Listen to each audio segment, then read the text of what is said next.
Если бы меня попросили показать Нью-Йорк всего одним кадром, я бы привела вас именно сюда.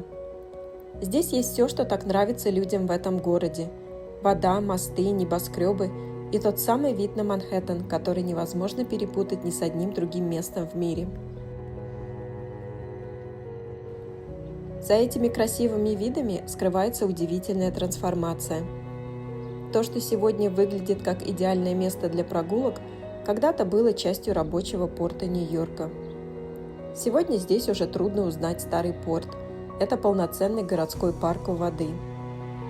Здесь гудят паромы, кричат чайки, отражаются в воде стеклянные башни Манхэттена, а люди просто сидят на набережной и наблюдают за тем, как течет жизнь одного из самых известных городов мира. Давайте же прогуляемся по этому месту и посмотрим, почему миллионы людей считают его одной из лучших набережных не только Нью-Йорка, но и всей Америки.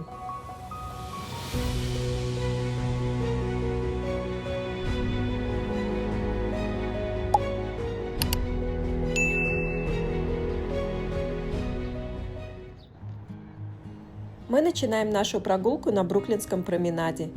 Это одна из самых известных смотровых площадок Нью-Йорка. Отсюда Манхэттен открывается во всей своей ширине. Небоскребы, река и Бруклинский мост выглядят настолько близко, что кажется, будто до них можно дотянуться рукой. Но самое интересное находится прямо под нами. Эта тихая зеленая терраса на самом деле расположена над огромной городской магистралью. Дорога проходит ниже уровня променада, поэтому здесь наверху почти нет шума, только ветер, деревья и виды на город, в то время как внизу продолжается движение большого города. Отсюда открывается вид не только на Бруклинский мост и Манхэттен. На горизонте можно увидеть статую Свободы. А по водам Нью-Йоркской гавани постоянно проходят знаменитые ярко-оранжевые паромы Стейтен-Айленд Ферри, которые уже более века бесплатно соединяют Манхэттен со Стейтен-Айлендом. Не менее интересен и район, который находится прямо за моей спиной. Променады проходят через Бруклин-Хайтс. Это один из самых престижных и исторических районов Нью-Йорка. Здесь сохранились красивые таунхаусы XIX века, многие из которых считаются архитектурными памятниками.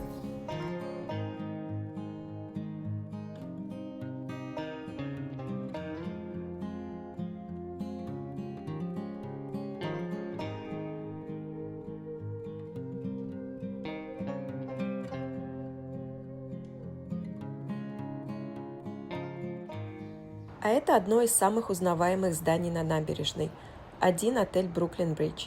Его построили как часть масштабного проекта по преобразованию бывшей промышленной зоны в современный общественный парк.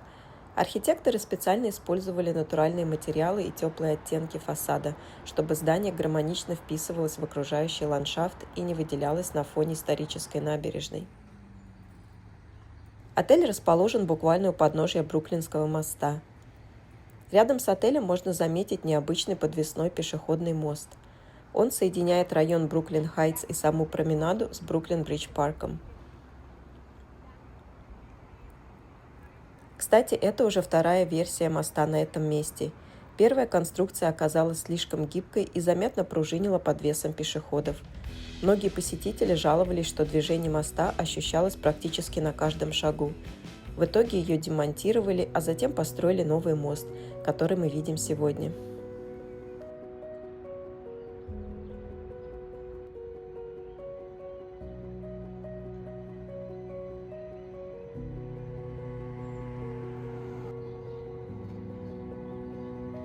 Спустившись по подвесному мосту, мы оказались у Бруклинского моста.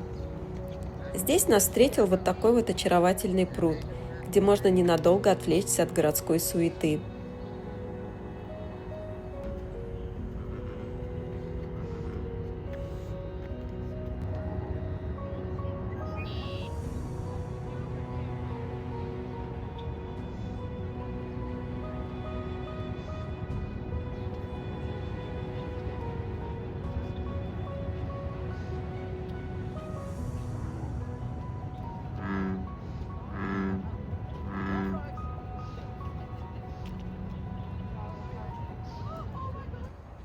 Отсюда мы отправимся на юг, вдоль набережной, и посетим все основные пирсы парка.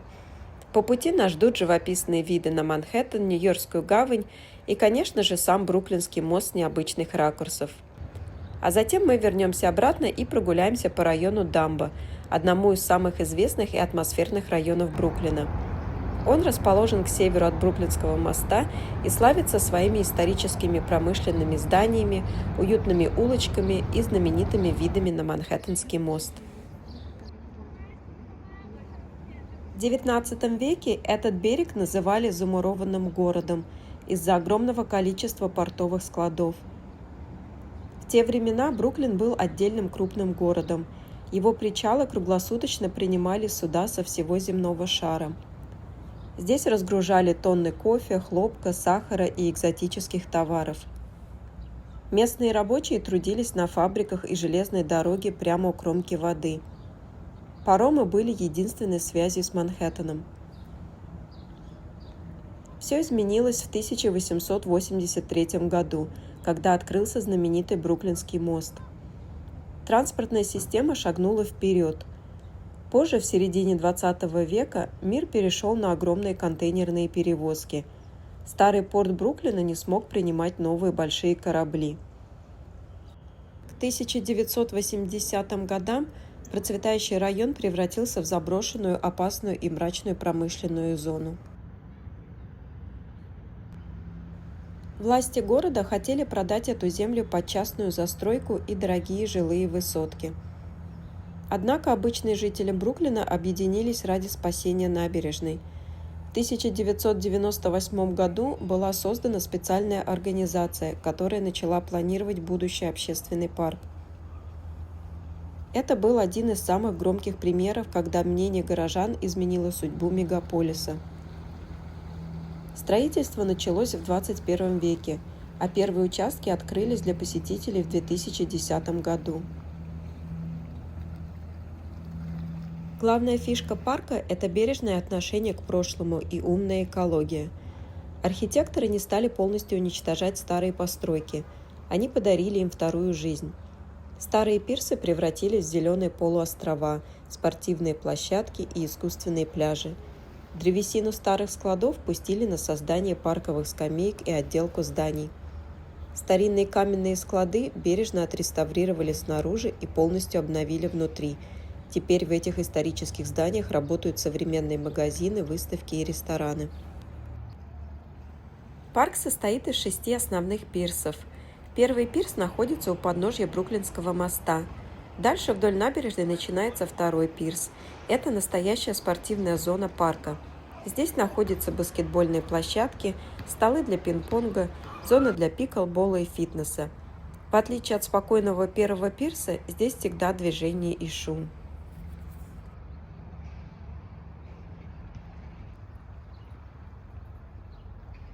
Пирс 3 – это тихий зеленый оазис с лучшим видом на Манхэттен.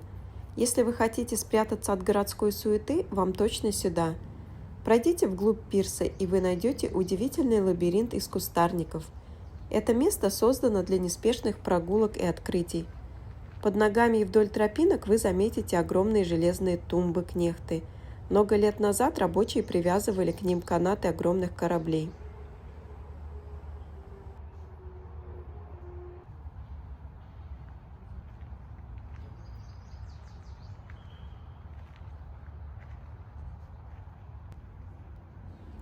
Еще в лабиринте можно поиграть со звуком. Найдите специальную акустическую инсталляцию. Попросите друга отойти ко второй такой же трубе на другом конце лабиринта и тихо скажите любое слово в свой раструб. Звук мгновенно перенесется на ту сторону. Из всех пирсов парка именно третий пирс стал моим любимым. Он самый спокойный, зеленый и атмосферный.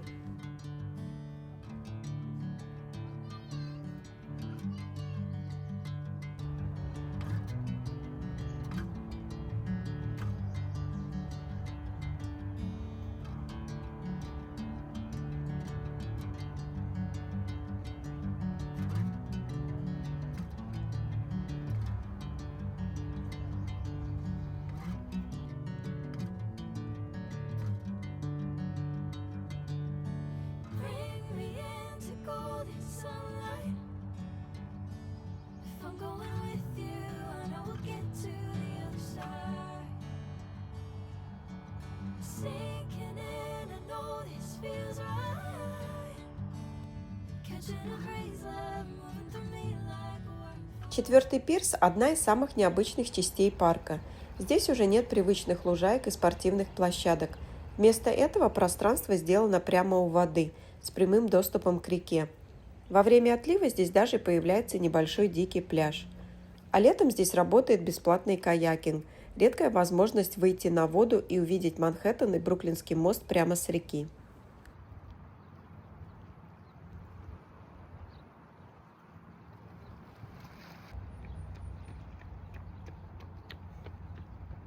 А мы двигаемся дальше, и на очереди у нас пирс номер 5. Посмотрите на эту потрясающую зону для барбекю. Она называется полуостров пикников. Огромные деревянные столы, навесы и грили – все это абсолютно бесплатно и доступно любому желающему в порядке живой очереди.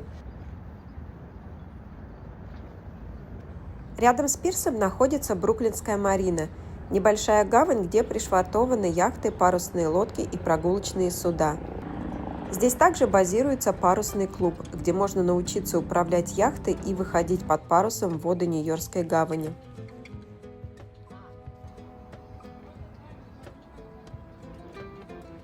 За зоной отдыха вы увидите огромные спортивные поля. Сейчас буквально весь город дышит футболом. В стране проходит чемпионат мира по футболу, и Бруклин-Бридж-парк превратили в официальную фан-зону турнира.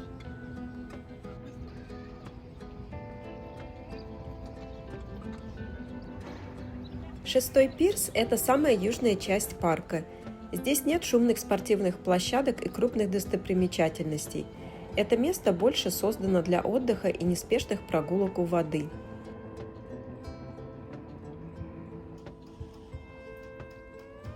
Именно здесь расположены одни из лучших детских площадок парка, зеленые зоны для отдыха и широкие прогулочные дорожки с видами на Нью-Йоркскую гавань.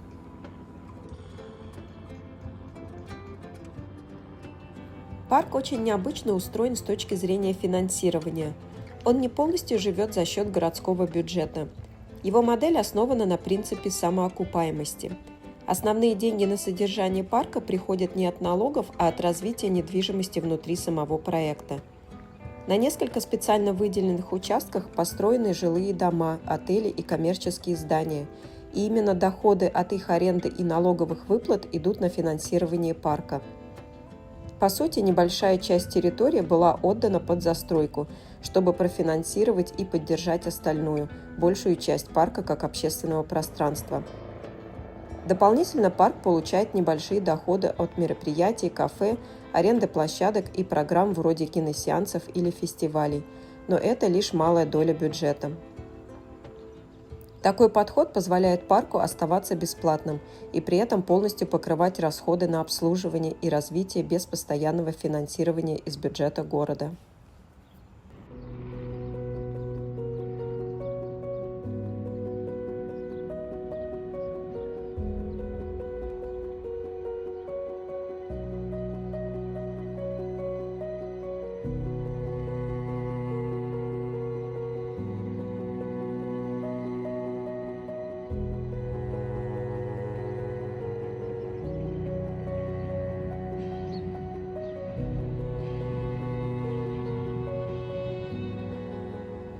Мы возвращаемся обратно к Бруклинскому мосту и теперь направляемся в северную часть района, которая известна как Дамбо. В переводе на русский язык это название буквально расшифровывается как «под эстакадой Манхэттенского моста». Когда-то это был полностью индустриальный район со складами и фабриками, но сегодня он превратился в один из самых модных и атмосферных районов Нью-Йорка. Здесь сохранилась старая кирпичная застройка, мощеные улицы и индустриальный характер, который теперь сочетается с современными галереями, кафе и жилыми пространствами. Под самим Бруклинским мостом находится большая открытая общественная площадка. Это одно из центральных пространств района Дамбо, и оно очень часто используется для различных мероприятий. В день, когда я снимала это видео, как раз здесь проходила крупная ежегодная фотовыставка Форовилл. Это один из самых известных бесплатных фотофестивалей Нью-Йорка.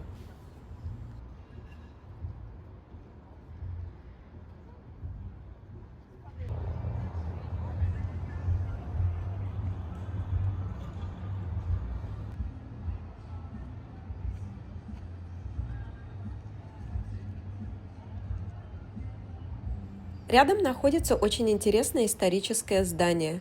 Оно было построено еще во времена Гражданской войны и изначально использовалось как огромный таможенный склад и центр проверки табака. В период своего промышленного расцвета через него проходило почти 2/3 всего табака, который ввозился в Соединенные Штаты. Со временем здание пострадало от пожаров и пришло в упадок, и в итоге осталось как открытый кирпичный каркас без крыши. Но в 2015 году одно архитектурное бюро полностью переосмыслило это пространство, сохранив исторические стены и встроив внутрь современный гибкий театр на 700 мест. Из-за необычной формы здания здесь также появился открытый треугольный общественный сад, который доступен для всех и является частью публичного пространства парка. Далее, немного дальше по набережной, находится карусель Джейн. Это знаменитая восстановленная вручную карусель 1920-х годов. Она расположена в стеклянном павильоне прямо у воды.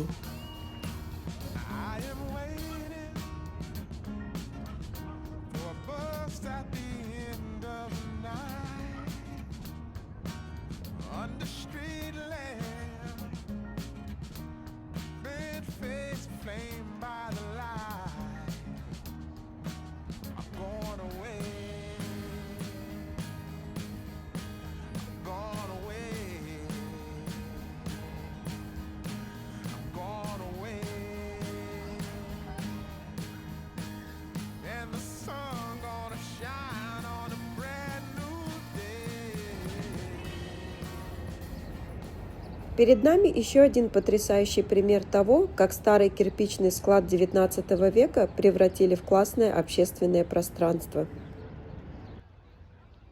До середины XX века эти 7 соединенных кирпичных складов использовались для хранения сырья, в основном для тонн необжаренных кофейных зерен.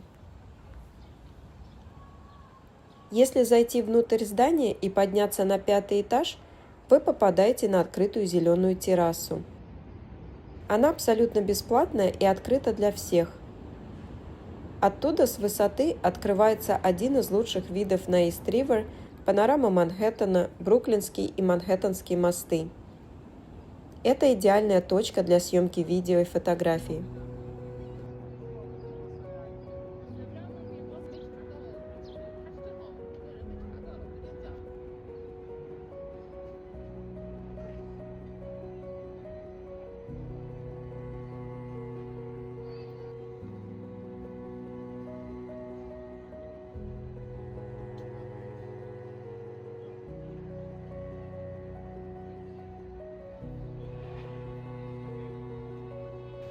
Манхэттенский мост открылся в 1909 году, и его часто называют младшим братом Бруклинского моста.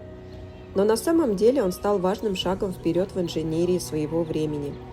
При его проектировании использовали новую на тот момент математическую концепцию – теорию прогиба, которая доказала, что вес самого моста и натяжение его массивных тросов помогают дополнительно стабилизировать конструкцию. Благодаря этому его удалось построить быстрее и с меньшим расходом металла. При этом он получился невероятно прочным и устойчивым. В отличие от соседнего Бруклинского моста, этот мост сделан из жесткого металла, который работает как гигантский усилитель звука. По нему каждую минуту с грохотом проносятся поезда нью-йоркского метро. Звук порой такой сильный, что просто невозможно услышать, что говорят люди вокруг. Вот, пожалуйста, послушайте, как это звучит.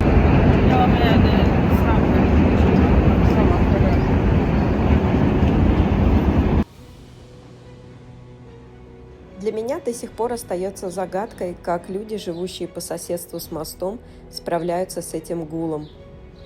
После такого шума начинаешь понимать, почему хорошие окна в Нью-Йорке – это не роскошь, а необходимость.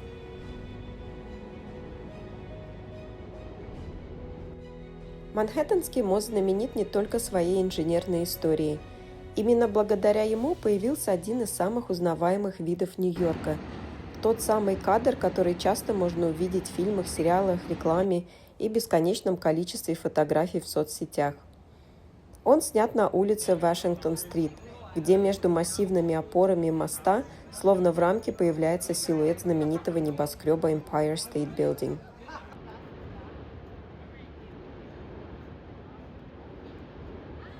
Удивительно, но этот эффект никто специально не планировал. Он получился сам собой, но со временем превратился в одну из главных фототочек города. Сегодня сюда ежедневно приходят сотни туристов и фотографов, чтобы сделать тот самый снимок, который уже давно стал одной из современных визитных карточек Нью-Йорка. И еще одно интересное место находится прямо под арками Манхэттенского моста.